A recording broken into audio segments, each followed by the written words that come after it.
Good morning students, today we will start new chapter 9 data handling. Data handling में सबसे important होता है data जो हम कलेक्ट करते हैं। Collection of numerical facts about the object और इवेंट इज कॉल्ड डाटा।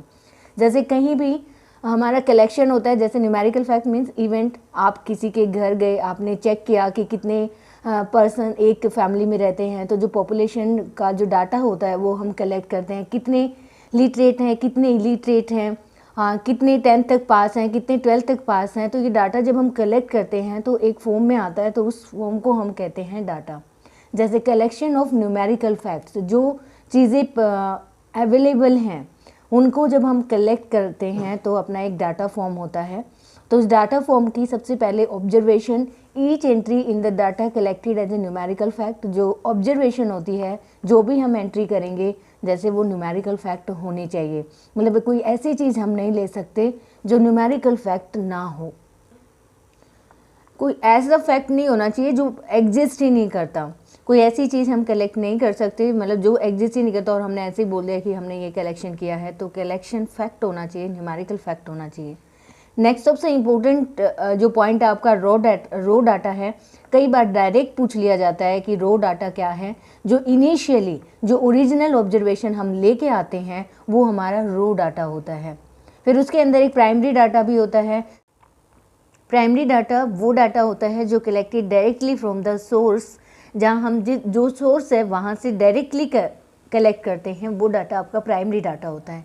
एक डाटा होता है आपका सेकेंडरी, आप सोर्स से डायरेक्टली ना करके किसी एक्सटर्नल सोर्स के थ्रू हम वो डाटा कलेक्ट करें, मीन्स हम खुद ना जाके किसी और के थ्रू डाटा कलेक्ट करते हैं, तो वो अपना सेकेंडरी डाटा होता है। तो फर्स्ट प्राइमरी डाटा जो ऑब्जर्वेशन या जो भी कलेक्शन ऑफ डाटा जो लेके आता है वो प्राइमरी होता है, और जो किसी और के थ्रू हमें मिलता है वो आपका सेकेंडरी डाटा होता है।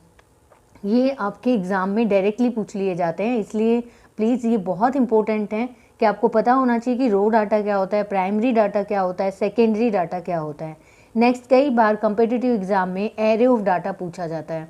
तो एरे ऑफ डाटा जो होता है, रो डाटा, वही रो डाटा जो आप कलेक्ट करके लाते हो, arranged in ascending and descending order. आप डाटा कलेक्ट करके लाए, फिर हमें उसको ऑर्डर में भी लगाना होता है। तो जो ऑर्डर होता है उसको हम एरे ऑफ डाटा कहते हैं। Next most important point, frequency of a data. It is the number of times of A repeating events. मतलब आपका अगर कोई नंबर 4 है, वो कितनी बार आया है वो आपकी फ्रीक्वेंसी होती है। अगर नंबर 5 है, वो कितनी बार आया है वो आपकी क्या कहलाएगी, frequency of a data. Next आपका टैली मार्क्स। टैली मार्क्स हमने पहले भी पढ़ा हुआ है। टैली मार्क्स होता है जो फ्रीक्वेंसी होती है उसको हम वर्टिकल बार में राइट करते हैं। जैसे मेरी फ्रीक्वेंसी 4 है, किसी भी जैसे 10 नंबर आने की फ्रीक्वेंसी 4 है, वो 4 टाइम्स आया है। 4 टाइम्स मतलब वो उसकी फ्रीक्वेंसी हो गई।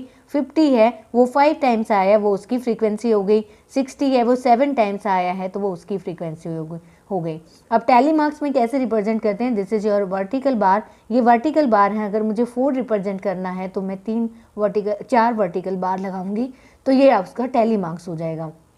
5 के लिए जैसे यहाँ पे 5 गिवन है तो 4, तो यहाँ से आप कट कर दे तो ये आपकी 5 है, एक स्लैंट होती है, 4 आपकी वर्टिकल बार होती हैं, तो दिस इज योर 5।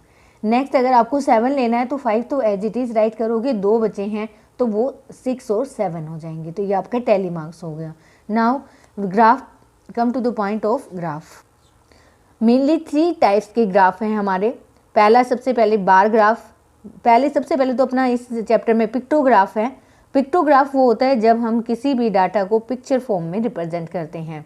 जैसे इसमें 10 दिया है, मैंने ये एक पिक्चर किससे रिप्रेजेंट की है, 5 से की है, और ये भी 5 से की है, तो वहाँ पे मेंशन करना होता है स्केल। सबसे इंपॉर्टेंट होता है ग्राफ के लिए आपने क्या स्केल लिया है।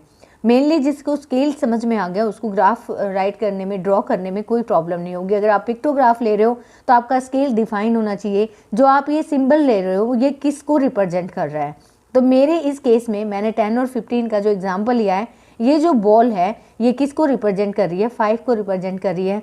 तो मेरा स्केल क्या हो गया, 5 का हो गया। तो मैं 2 बॉल रिप्रेजेंट करूँगी, इट मीन्स 10 रिप्रेजेंट होगा। अगर मैं 3 बॉल राइट कर रही हूँ तो 5 5 5 15 आएगा। तो सबसे पहले पिक्टोग्राफ में we use picture to represent data, और सबसे इम्पोर्टेंट है तीनों ग्राफ में स्केल। स्केल इसमें आपने 5 का लिया है, फिर जैसे इसको कहते हैं ये बार है आपकी, दो टाइप की बार आती हैं, वर्टिकल बार और हॉरिजेंटल बार। तो आपकी मर्जी है, आप कैसे भी रिप्रेजेंट कर सकते हो।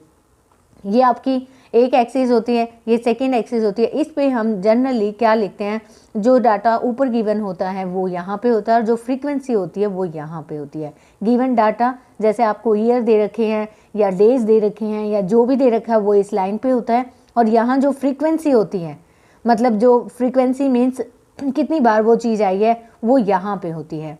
तो सबसे पहले बार ग्राफ फॉर्म, मतलब आप उसको रिप्रेजेंट कर रहे हो पिक्टोरियल फॉर्म में, तो this is called bar graph. In ungroup data we use bar graph. देखो दो चीज़ें हैं, एक ग्रुप डाटा होता है, एक अनग्रुप डाटा होता है। जो डाटा जैसे इसमें डाटा अपने सिलेबस में है वो अनग्रुप्ड है।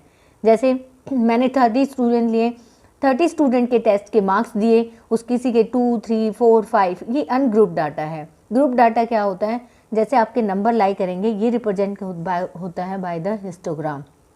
ये इसमें हम क्या लेते हैं, ग्रुप डाटा लेते हैं। 0 से 10 के बीच में कितने बच्चे हैं, 10 to 20 के बीच में कितने हैं, तो हमने ग्रुप बना दिए। तो ग्रुप डाटा नहीं है, बार ग्राफ में हम अनग्रुप लेते हैं और हिस्टोग्राम में हम ग्रुप डाटा लेते हैं, बस इतना ही डिफरेंस है। देखो हिस्टोग्राम में यहाँ पे इंटरवल गैप नहीं है, तो मतलब जो ये 0 से ये 0 है, ये 5 है, ये 10 है, 5 से 10 के बीच में जितने भी लोग आ रहे हैं वो ग्रुप बन गया 5 to 10 का ग्रुप। 10 to 15 का ग्रुप बनाओ, 15 to 20 का ग्रुप बनाओ। तो इसमें ग्रुप डाटा रिप्रेजेंट होता है, इसमें इंटरवल गैप नहीं होता। बार ग्राफ में इंटरवल गैप होता है और इसमें डाटा ग्रुप नहीं होता। रिप्रेजेंट कैसे करना है, अभी जब मैं आपको ग्राफ बताऊंगी तो आपको अच्छे से समझ में आ जाएगा। So come to the exercise 9.1 of chapter of class 6. What is given in this? Question number 1 is given marks obtained by the 40 student, arrange these marks using tally marks. ये आपको डाटा गिवन है।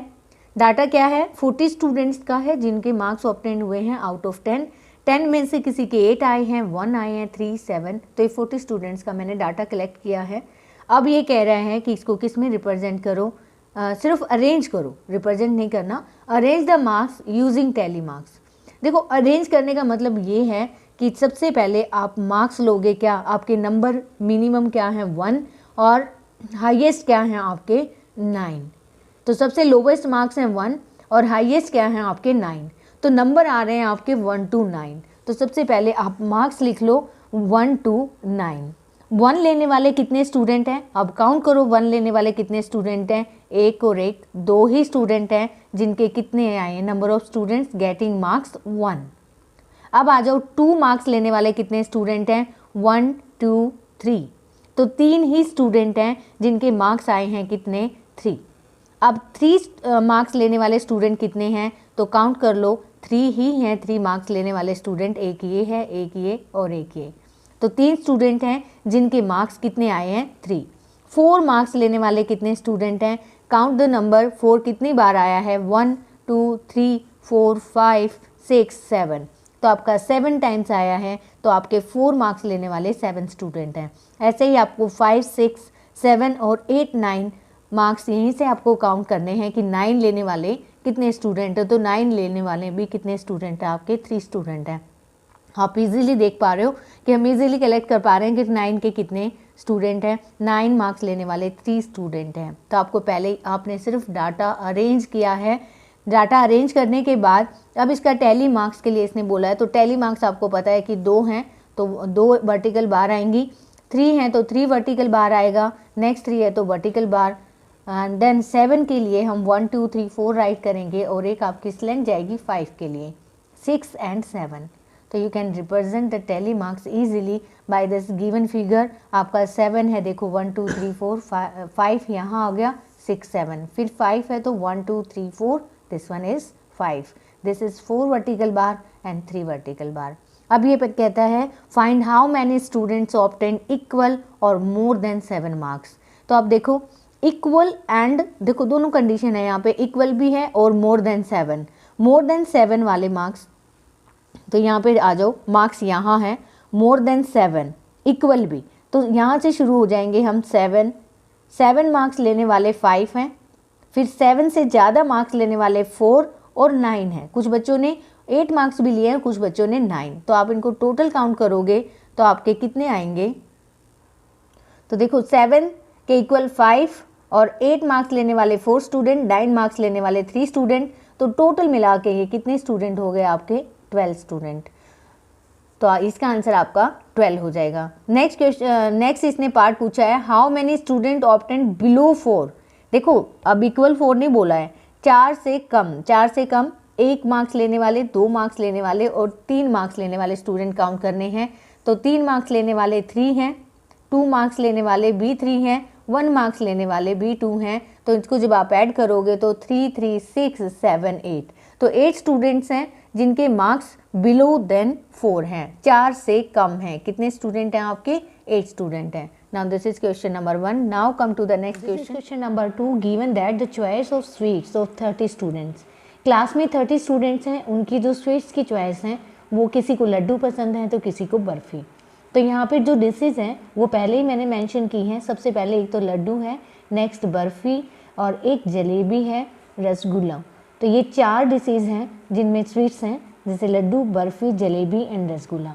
तो आपको categorise करना है कि कितने बच्चे हैं, काउंट करके इन्हीं में से। आपको जो डाटा गिवन है, डाटा इस फॉर्म में गिवन है, आपको जस्ट चेक करना है कि लड्डू कितने बच्चों को पसंद है। तो आपको ये काउंट करोगे लड्डू, तो देखो 1 2 3 4 5 6 7 8 9 10, एक और कहीं पे है 11। तो जैसे ही आप काउंट करोगे तो टोटल जो स्टूडेंट्स हैं जिनको लड्डू पसंद है वो कितने हैं आपके? 11। सिमिलरली आपको चेक करना है कि कितने स्टूडेंट हैं जो बर्फ़ी पसंद करते हैं। तो यहाँ पे जितने भी स्टूडेंट हैं आप उनको काउंट कर लो, क्योंकि बर्फ़ी पसंद करने वाले 3 ही स्टूडेंट हैं, 1 2 और 3, बाकी कोई स्टूडेंट है ही नहीं। तो आप यहाँ पे 3 मेंशन कर दो। अब आपकी 2 डिशेज़ कंप्लीट हो गई, उनको कट कर दो। जैसे बर्फ़ी एंड लड्डू हो गए, उनको कट कर दो ताकि नेक्स्ट डिशेज़ के लिए हमें ज़्यादा प्रॉब्लम ना आए कि नेक्स्ट स्वीट्स के लिए कि भाई नेक्स्ट स्वीट बची है अपनी जलेबी। तो देन काउंट करो कि कितने स्टूडेंट हैं जिनको जलेबी पसंद है। तो अब जब आप इनको काउंट करना शुरू करोगे, क्योंकि लड्डू को भी कट कर दो, आपने लड्डू कट कर दिया क्योंकि ऑलरेडी आप इसको काउंट कर चुके हो। तो अब यहाँ से जलेबी काउंट करोगे तो 1, सेकेंड लाइन में आपका 2 है, 3 4 5 एंड इसमें कोई भी नहीं है 5 एंड नेक्स्ट है आपका जलेबी नेक्स्ट 6 एंड 7। तो अब इसको भी कट कर दो ताकि हमारी काउंटिंग में आ चुकी हैं। तो जलेबी कितनी है आपकी? 7 स्टूडेंट्स हैं जो लाइक करते हैं जलेबी को। एंड नेक्स्ट 9 स्टूडेंट आप खुद काउंट करोगे गिवन डाटा से कि कितने स्टूडेंट हैं जिनको रसगुल्ला पसंद है। तो वो 9 स्टूडेंट हैं जिनको रसगुल्ला पसंद है। तो पहले तो आपको एक ऐसा चार्ट बनाना है जिसमें इन्फॉर्मेशन राइट करनी है कि लड्डू इतने स्टूडेंट को पसंद है, बर्फ़ी इतने स्टूडेंट को एंड जलेबी इतने स्टूडेंट को। लास्ट रसगुल्ला 9 स्टूडेंट्स को पसंद है। फिर इस क्वेश्चन में ये भी पूछा हुआ है कि इनका टैली मार्क्स दिखाओ। तो आपको टैली मार्क्स पता है, अगर हम 11 का रिप्रेजेंट करेंगे तो 1 2 3 4, दिस वन इज़ 5, अगेन 6 7 8 9 और ये 10 और 11। तो वर्टिकल बार से आप इजीली रिप्रेजेंट कर सकते हो टैली मार्क्स। 3 को रिप्रेजेंट करना है तो 3 वर्टिकल बार आ जाएंगी। 7 को रिप्रेजेंट करना है तो 1 2 3 4 5 6 and 7। Similarly you will represent the tally marks of 9। अब इसने एक क्वेश्चन और पूछा हुआ है, विच स्वीट इज़ प्रीफर्ड मोस्ट। तो सबसे ज़्यादा कौन सी स्वीट है जो बच्चों ने पसंद की है। तो 11 ऐसे बच्चे हैं जिन्होंने क्या पसंद किया है? लड्डू। तो हमारी पॉपुलर स्वीट क्या हो जाएगी? लड्डू। तो बहुत ही सिंपल क्वेश्चन है। Now come to the next question. This is question number 3, given that the Catherine threw a dice 40 times.